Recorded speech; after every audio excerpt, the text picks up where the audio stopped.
Founder and CEO of realtor oxygen and real estate expert Nandi Rameshwar Rao గారు మనతో ఉన్నారు. Real estate లో ఉన్న లేటెస్ట్ అప్డేట్స్ ఏంటో సార్ని అడిగి తెలుసుకుందాం. Good morning sir. Good morning అమ్మా. ఎలా ఉన్నారు sir? Top of the world. Always welcome to social post.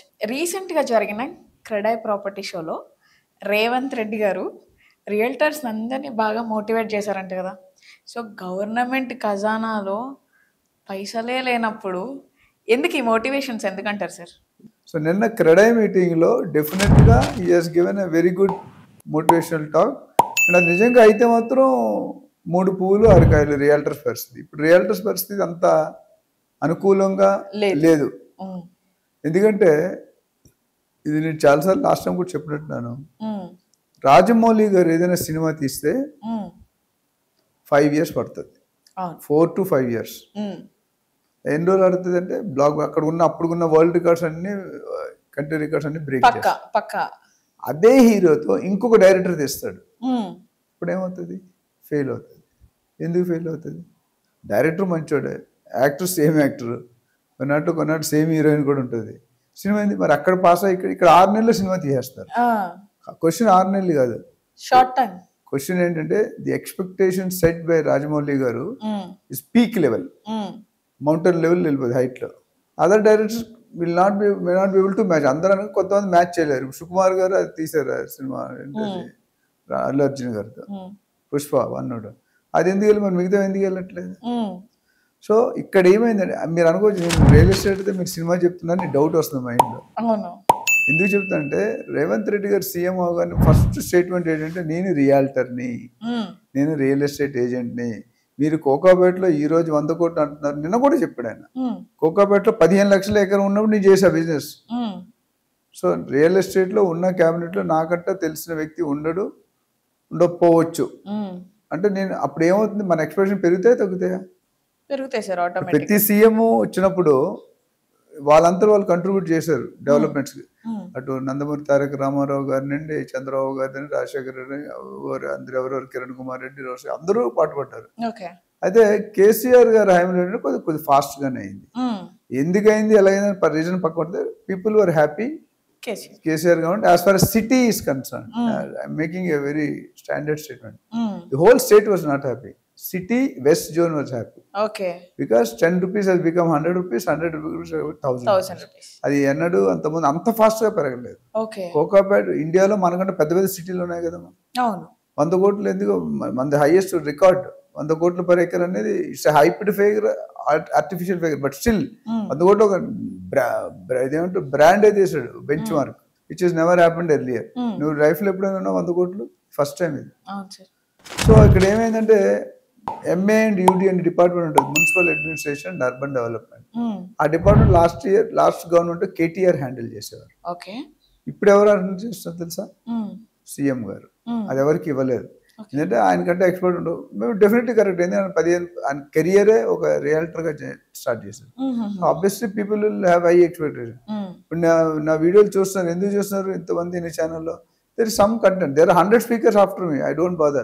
But మన స్టాండర్డ్ సెట్ చేయడం ఈజీ. అనుభవంతో మాట్లాడడం వేరు, నేర్చుకొని గూగుల్లో చెప్పడం వేరు. సో ఇక్కడ ఏమైందంటే ఆ ఎక్స్పెక్టేషన్ ఇప్పుడు కూడా మార్కెట్ ఉంది, అవుతుంది. బట్ వాళ్ళు ఎక్స్పెక్ట్ చేసిన రేంజ్, అందుకే మార్కెట్ 100 కూడా ఉంది అంటున్నారు, which is not 100% right. There is a slip between the cup and the lip. So అక్కడ కరెక్ట్ చేసుకోవు. ఇప్పుడు ఏంటంటే రేవంత్ రెడ్డి గారు ఆ డిపార్ట్మెంట్ ఆయన దగ్గరే పెట్టుకున్నారు. ఎందుకంటే మనం ఎక్కువ చేద్దాం. అన్ఫార్చునేట్ థింగ్ ఏంటంటే ఫస్ట్ 6 నెలలు ఆయన గ్యారంటీల మీద ఫోకస్ చేయలేదు, గవర్నమెంట్కి ఇబ్బంది. తర్వాత లాస్ట్ ఇయర్ 7 నెలల తర్వాత బిల్డర్స్ కలిసి అప్పుడు కూడా మంచి మోటివేట్ చేశారు. మీకు నేనున్నాను, మీరు చేయండి, నేను మీతో పాటు సహకరిస్తాను, మీకు ఏమి ఇబ్బంది లేదు. కానీ అన్న తర్వాత రియల్ గా అంత జరిగింది. But reasons there are so many. Money లేదు ఖజానాలో, ఇండస్ట్రీ రావాలి, ఎంప్లాయ్మెంట్ రావాలి, ఇదంతా ఒక ప్రోటోకాల్. రియల్ ఎస్టేట్ పెరగాలంటే ఏముండాలమ్మా? ఇన్ఫ్రాస్ట్రక్చర్ ఉండాలి. ఇన్ఫ్రాస్ట్రక్చర్ అంటే ఏంటి? కనెక్టివిటీ. కనెక్టివిటీ అంటే rail connectivity, metro connectivity, road connectivity, air, bus connectivity అన్నీ ఉండాలి.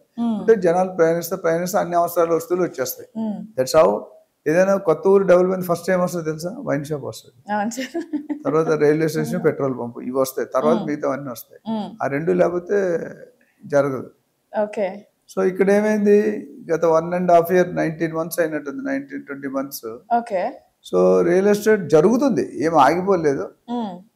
కొంతవరకు మన ప్రజలు అనుకునే ఎక్స్పెక్టేషన్ ప్రకారం వెళ్ళలేదు.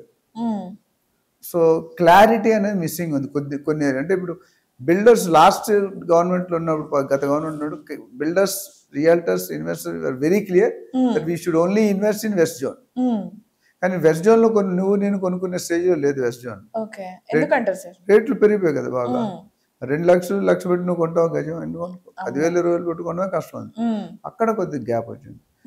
సో బట్ ఓవరాల్ గా బిజినెస్ ఏం మొత్తం పడిపోలేదు, కొద్దిగా అనుకున్నంత స్పీడ్ లో లేదు కూడా కొద్దిగా పడిపోయింది, మంతగుడిగా ఉంది అంటున్నాం. జనవరి 2024లో మీకు 38,000 కోట్లు కలెక్ట్ చేశారు ఒక్క నెలలో. అదే జనవరి 25లో 45,000 కోట్లు కొట్టి చేశారు.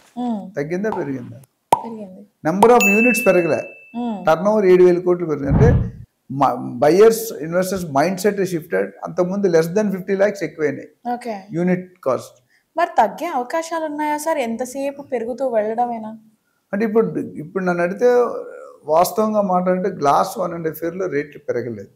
కొనుక్కునే ఇన్వెస్టర్స్ ఎవరైనా సరే ఇప్పుడు ఇన్వెస్ట్ చేసుకోవడం ఉత్తమం. ఎందుకంటే నెక్స్ట్ వెరీ షార్ట్లీ రేట్లు 30%, 35% పెరుగుతున్నాయి. ఇంతవరకు వేచి ఉన్న వాళ్ళు ఇంకా వేస్తే మొత్తానికి పోతారు. ఓవరాల్ గా పెరుగుతాయి అంటారా, లేదా పర్టికులర్ ఏరియాస్? అంటే ఇప్పుడు అదే గవర్నమెంట్ ప్లానింగ్. అంతకుముందు హెచ్ఎండిఏ హైదరాబాద్ ప్లాన్ చేశారు, ఇప్పుడు హెచ్ఎండి అంటే మొత్తం స్టేట్ మెగా ప్లాన్ చేస్తున్నారు. అంతకుముందు నా గవర్నమెంట్ మిస్టేక్ ఏమైందంటే ఓన్లీ ఒక జోన్ పెట్టి మిగతా జోన్లోనే వదిలేశారు.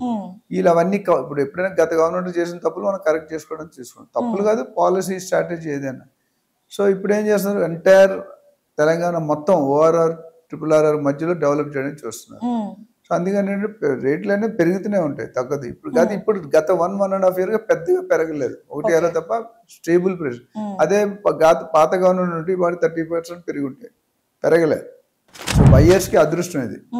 రేట్లు పెంచకుండా కొనుక్కుంటే రిజిస్ట్రేషన్ రేట్లు పెరుగుతున్నాయి, అట్లానే బేసిక్ భూమి రేట్లు పెరుగుతున్నాయి. సో దానివల్ల మీకు ఇబ్బంది. సో నిన్న క్రెడైలో ఏమన్నానంటే, మీకు నేను ఎవరెవరో బయట కంట్రీస్కి వెళ్ళి డబ్బులు అడిగి ఇక్కడ ఇన్వెస్ట్ చేయండి అని బతిమాలుతున్నాం. స్పెషల్ ఎగ్జామ్షన్స్ ఇస్తున్నాం, ల్యాండ్ వాల్యూ తక్కువకి ఇస్తున్నాం, లీజ్కి ఇస్తున్నాం. తర్వాత ట్యాక్స్ అంటే SEZ అంటే స్పెషల్ ఎకనామిక్ జోన్ లో ట్యాక్స్ హాలిడే అంటారు, 5-10 years చార్జ్ చేయమంటారు. అలాంటప్పుడు మన ఊర్లో మన ఇంట్లో అంటే బిల్డర్స్ ఎవరైతే ఉన్నారో సంపద ఉండి సంపద స్టేట్ డెవలప్మెంట్ కి కంట్రీ డెవలప్మెంట్ పెడితే మిమ్మల్ని ఎందుకు వదిలేస్తాను అనుకుంటున్నారు అన్నాడు. సో అది సెంటిమెంటల్ ఎఫెక్ట్. ఎవడో పక్కన పిలిచి మనం అటు భోజనం పెడుతున్నాం, మన ఇంట్లో ఎందుకు పెట్టాను నేను? సో మీరు చాలా మీ నోషన్ తప్పు ఉంది, మీ నోషన్ మార్చుకోవాలి. అంటే అది తప్పంటే కరెక్ట్ కాదు. నేను మీతోనే ఉంటాను, మీకు ఎప్పుడు ఎల్లప్పుడు అమ్మా నాన్న కాపాడడం నా బాధ్యత. నా పర్సనల్ పనులు చేసుకోవడానికి నేను రాలే, నేను already basically well settled person. దేశానికి రాష్ట్రానికి ఎంత చేయగలను అనేది చూస్తాను. సెంట్రల్ గవర్నమెంట్ మాట పంట నెలకి 2-3 సార్లు వెళ్తాను, ఎందుకు ఫండ్స్ తేయడానికి వెళ్తున్నాను అని చెప్పారు. అన్నప్పుడు బిల్డర్స్కి ఏంటంటే, మీకు ఎటువంటి ఇబ్బందులున్నా మనందరం కలిసి తెలంగాణ నిర్మిద్దాం. సరే సార్, మరి ఇంత స్ట్రాంగ్ గా మాట్లాడుతున్నప్పుడు మరి 4th సిటీ డిక్లేర్ చేసి కూడా 1 year దాటింది. అసలు ఆ పనులు అనేవి ముందుకెళ్లే ప్రాసెస్ ఏమన్నా ఉందా అసలు లేదా? మీ యాంకర్లకి పని పడుతుంది, మీరు స్పీకర్ ఎట్లా ఇరికించాలి.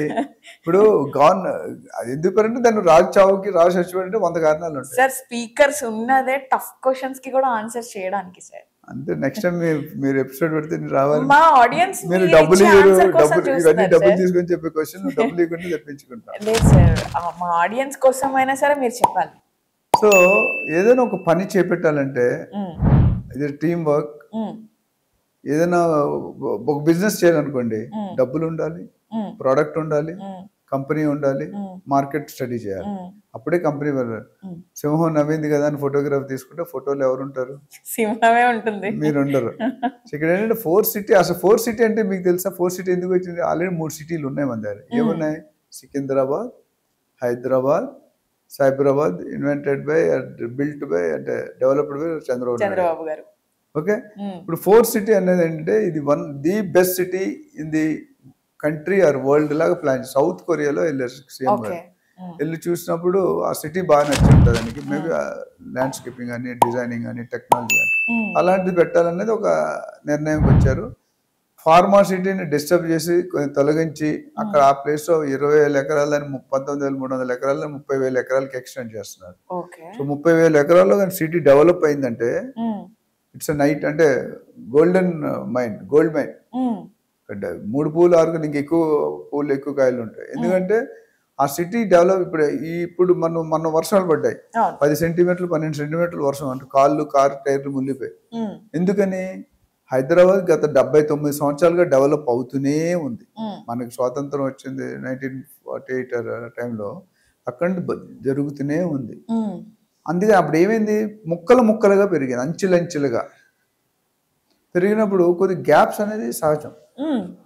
ఒకేసారి చేయడం వేరు, పీస్ రీవర్క్ చేసాను ఎప్పుడు బాగుండదు.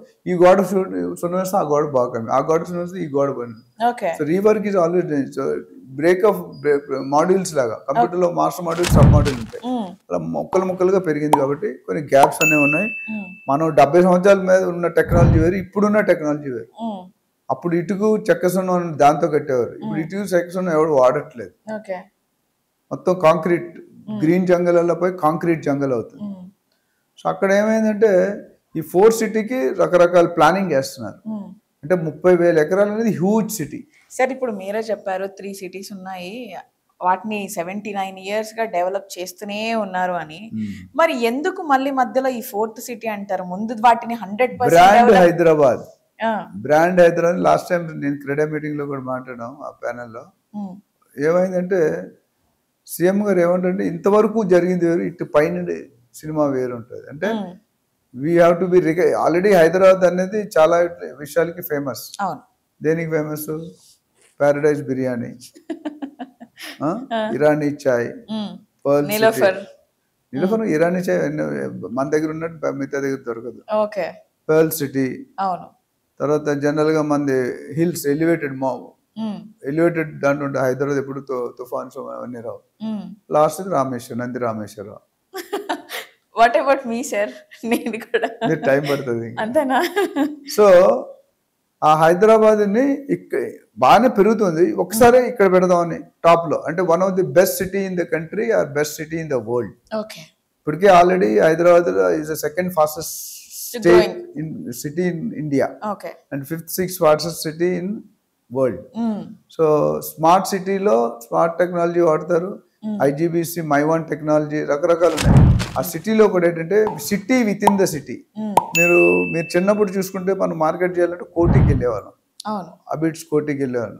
ఇప్పుడు ఎవరు వెళ్తారంటే 90% వెళ్ళట్లేదు, అక్కడ వాళ్ళే వెళ్ళట్లేదు. వాళ్ళు గచ్చిబౌలి, కుక్కడపల్లి, దిల్సుఖ్ నగర్, ఏఎస్రావు నగర్ అన్నిట్లో ఓన్ సెటిలైట్ లాగా ఏ సిటీకి ఆ సిటీ వాటికి మించినే వచ్చేసాయి. అన్ని అక్కడే ఉంటాయి.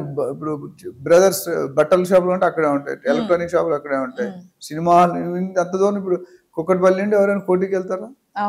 అయితే కుషాగూడ నుండి ఎవరైనా కోటికి రారు. సో అట్లా ఏంటంటే ఇప్పుడు మన ఈ సిటీ ఎలాగైతే ఉంటుందంటే మెయిన్ స్పెషల్ క్యారెక్టర్స్ ఏంటంటే ఒకటి Mivan technology, latest technology, latest landscaping, latest architecture. అదేవిధంగా స్పోర్ట్స్ సిటీ వస్తుంది, international cricket stadium which is very branded. Golf course వస్తుంది, అది పెద్దది. Then AI city, medical college, R&D centre. అంటే నాన్ పొల్యూటెడ్ ఇండస్ట్రీస్. ఫార్మాలో polluted industries, pharma సిటీలో polluted ఉండకూడదు city. సిటీకి చాలా దగ్గర, ఇది ఎయిర్పోర్ట్ కి చాలా దగ్గర మన 4th సిటీ. ఎయిర్పోర్ట్ చుట్టూ జనరల్ గా టాప్ స్టార్స్ ఉంటారు, అంటే ఎక్కువ ట్రావెల్ చేసే వాళ్ళు అక్కడే ఉంటారు. బిజినెస్ మెన్ కావచ్చు, ఇండస్ట్రీస్ కావచ్చు, పొలిటికల్ కావచ్చు, స్పోర్ట్స్ సెలబ్రిటీస్, రకరకాల అందరూ ఎయిర్పోర్ట్ చుట్టూ ఉంటారు. సో అందుకనే వాళ్ళు ఇప్పుడు పొల్యూషన్ ఇండస్ట్రీస్ ఇక్కడ ఉంటే కలుషితం అయిపోతాయి, కలుషితం అయితే హెల్త్ ప్రాబ్లం వస్తుంది. సో దానికి అవన్నీ ఏం చేశారంటే పొల్యూటెడ్ ఇండస్ట్రీని ఒక దాదాపు 100 కిలోమీటర్లు దూరంగా పెడదాం, నాన్ పొల్యూటెడ్ అక్కడే ఉంచారు. సో అది కూడా కన్ఫ్యూజన్. ఫార్మాసిటీ తీసేస్తాం అన్నారు, తర్వాత షిఫ్ట్ చేస్తాం అన్నారు, తర్వాత ఫార్మా క్లస్టర్ అన్నారు, తర్వాత ఫార్మా విలేజ్ అన్నారు. ఫైనల్గా అన్ని స్టాండ్ స్టిల్ లో ఉన్నాయి. బట్ ఫ్యూచర్ ప్లానింగ్ అయితే మాత్రం చాలా awesome planning. Always the only $1 billion question is when it will start, when it will end అనేది ఎవరు చెప్పలేదు. ఎందుకంటే ధనం జగత్ ఇదం మూలం. సో ఇదండి ఇవాటి ఎపిసోడ్. మరొక కొత్త టాపిక్తో నేను మీ ముందుంటాను. అంతవరకు సోషల్ పోస్ట్ని లైక్ చేయండి, షేర్ చేయండి, సబ్స్క్రైబ్ చేయండి. This is Vasavi Acharya signing off.